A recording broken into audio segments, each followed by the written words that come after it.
সমাগত লোকসভা নিৰ্বাচনী কুচকাৱাজ শাসকীয় বিজেপি মিত্ৰজোঁটৰ তেনে সময়তে বিৰোধী কংগ্ৰেছক নিৰন্তৰ খহনীয়া এজনকৈ কেইবাজনো নেতাৰ বিজেপিত যোগদান অসমত গভীৰ সংকটত কংগ্ৰেছ দল জাতীয় কংগ্ৰেছৰ এনে দুৰ্যোগৰ সময়ত নিষ্ঠাবান কংগ্ৰেছ কৰ্মীৰ মনৰ কথা প্ৰাগ নিউজত ৰাজ্যজুৰি দলটোক শক্তিশালী কৰাত ভূমিকা থকা তৃণমূল কৰ্মীৰ প্ৰতিক্ৰিয়া যিসকল প্ৰকৃতাৰ্থত কংগ্ৰেছ কৰ্মী যিসকলে নিৰ্বাচনৰ সময়ত পোষ্টাৰ মাৰে চাইকেল ৰেলী কৰে ঘৰে ঘৰে গাঁৱে গাঁৱে কংগ্ৰেছৰ হৈ প্ৰচাৰ চলায় দলটোৰ নেতা সাংসদ বিধায়কসকলক ভগৱান দেখা দি দেখে তেওঁলোকৰ চৰণ চুই আনুগত্য প্ৰকাশ কৰে তেনে নেতাই এওঁলোকক ৰাম ঠগন দি নিশাটোৰ ভিতৰতে দল বাগৰে কিন্তু এইসকল নিষ্ঠাবান কৰ্মীয়ে বেয়া দিনতো দলৰ আদৰ্শ খামুচি ধৰে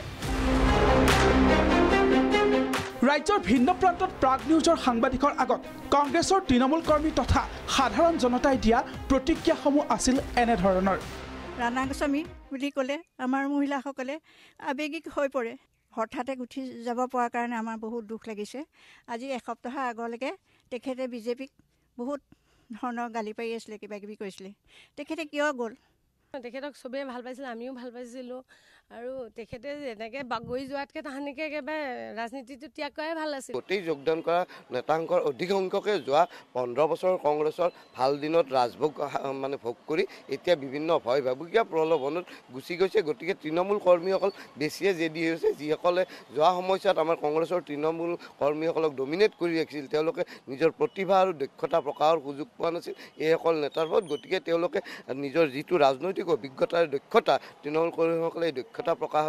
আগন্তুক লোকসভা নিৰ্বাচনটো এটা সুযোগ বুলি ভাবিছে নিৰ্বাচন আহিলে এনেদৰে মানে ইটো দলৰ পৰা সিটো দললৈ যোৱাটো যি দেখিছোঁ আমাৰ অসমখনতে বিশেষকৈ এনেকুৱা এটা মানে নীতিৰ দৰে হৈ গৈছে ডাঙৰ নেতাবিলাক গৈছে কিন্তু কংগ্ৰেছৰ তৃণমূলবিলাকক কোনো বাধা নকৰে আৰু অংগীতা দত্ত গৈছে যদিও কোনো প্ৰভাৱ নেপেলায় কোনোবা গৈছে তেওঁলোক নিজৰ স্বাৰ্থৰ কাৰণে গৈছে কংগ্ৰেছ কেনেকৈ শূন্য হ'ব সেই কংগ্ৰেছ শূন্য হোৱাটোতো